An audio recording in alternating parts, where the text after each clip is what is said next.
Bien, ah ben, on va mettre le texte. Alors pour être certain de travailler sur le calque texte, ben, je clique sur le calque texte, je vais verrouiller les autres calques.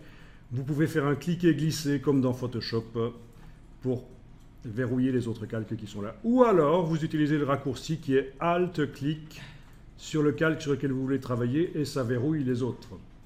Ça fonctionne comme ça aussi dans Photoshop. Le Alt-clic à l'endroit des verrous. En tout cas, voilà, je travaille sur le calque texte et les autres calques sont verrouillés. Et je vais ici créer du texte. Alors, je prends l'outil texte et avec l'outil texte, je ne fais pas un cliquer glisser parce que ça fait un rectangle conteneur de texte. C'est quand on veut mettre des paragraphes.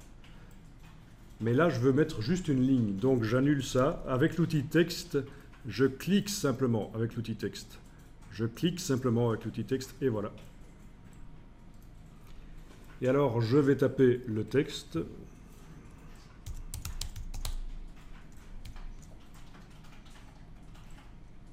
OK.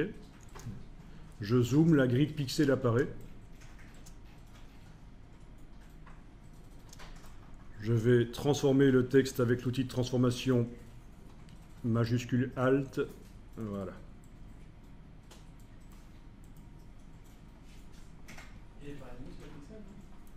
Eh oui, mais figure-toi, c'est ce dont on va parler. Mais bien vu, nous avons des choses bizarres là. On pourrait mieux faire au niveau de l'affichage du texte. C'est ce qu'on va voir maintenant.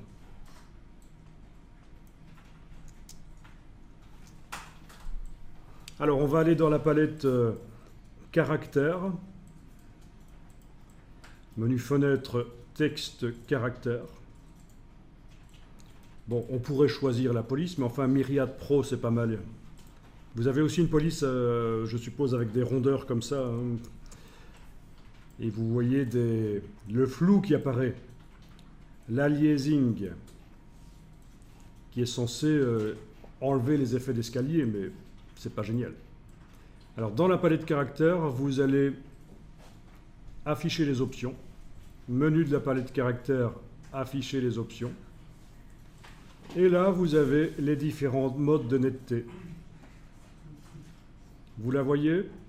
Palette caractères. Alors, net, si vous mettez 100, il n'y a aucun lissage, c'est pourri.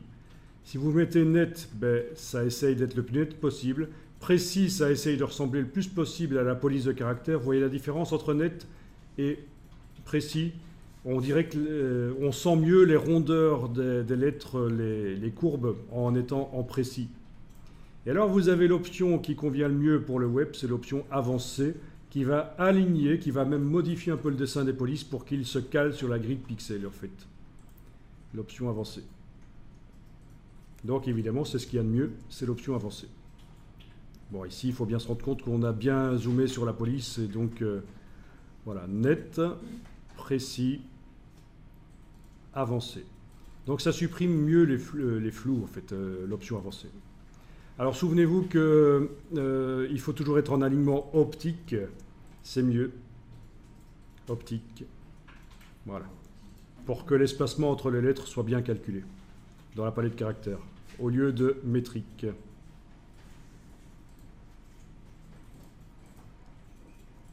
Ben voilà, vous avez appris l'alignement des objets sur la grille de pixels.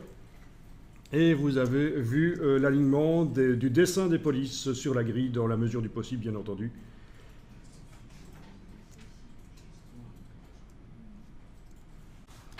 Oui, moi je suis à 24. Et toi, tu es à 12. Donc tu as 4 fois moins de pixels pour faire le dessin de tes caractères. Ouais, ça ressemble plus. Oui, voilà.